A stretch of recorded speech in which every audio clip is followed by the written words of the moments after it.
Twin বেবির মার গল্প, একটা মর্মান্তিক গল্প।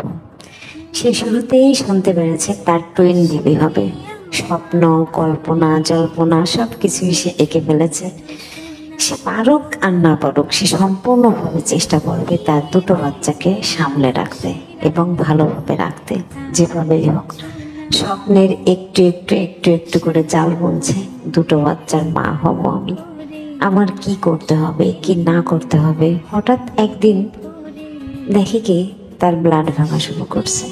তখন হচ্ছে বাচ্চা ক্যারি করছে 3.5 মাস। এখন এমন একটা ভয়ঙ্কর ব্যাপার। ব্লাড দেখে তো যে কোনো ভালো মানুষেরও মাথায় কেমন হবে, আমার বলতে গা শিউরে উঠছে যে আমি কিভাবে বলবো। এই পরিমাণে ব্লাড যাচ্ছে যে পুরো বলা যায় পরনে যা ছিল সবই ভিজে গেছে। তো এক পর্যায়ে এখন সে কি করবে? ফার্স্টে তো কাউকে জানাতে হবে। বাড়িতে কেউ নেই, তার শাশুড়ি আছে, তাকে সে জানাইছে এটা হয়েছে। আর সে তো হতবাক, কি করা যাবে? এখন তো হসপিটাল হোক বা ক্লিনিকে হোক, যে কোনো এক জায়গায় নিয়ে যেতেই হবে। এই অবস্থা দীর্ঘ 15 দিন একটানা একভাবে ব্লাড যাচ্ছে। কেউ কি কখনো ভাবতে পারেন এই অবস্থায় 3.5 মাস বয়স বাচ্চা ক্যারি হচ্ছে, তো এই সময়ে আপনার ব্লাড যাচ্ছে, বাচ্চা ঠিক থাকবে, সুস্থ থাকবে? কোনো মা কি সুস্থ থাকতে পারে? তারপরেও আশার আলো দেখা গেছে। আল্ট্রাসাউন্ড করে বলছে যে না, একটা বাচ্চার সমস্যা হয়েছে আর একটা বাচ্চা ঠিক আছে।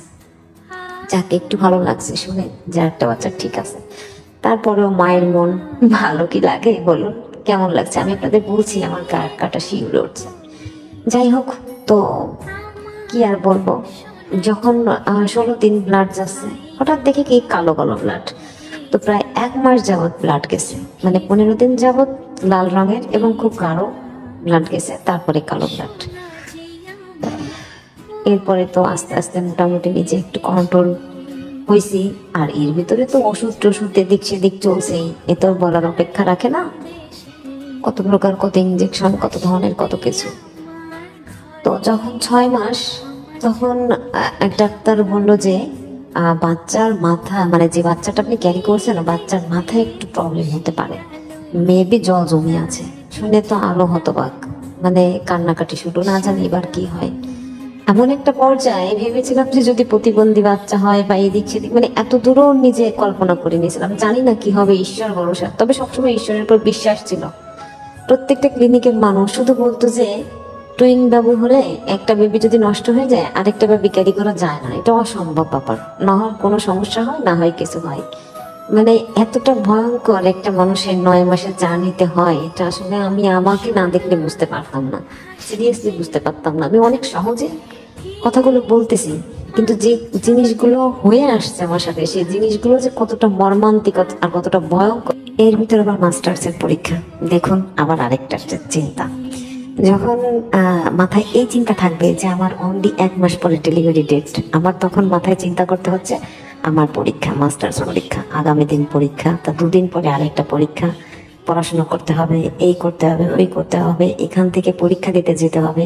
কত টেনশন, না জানি কি হয়, না জানি কি হয়। এই যে যে একটা টেনশন, পড়াশোনার টেনশন তো আছেই, এক্সাম, এর ভিতরে আবার আমার প্রাইমারি পরীক্ষাও ছিল।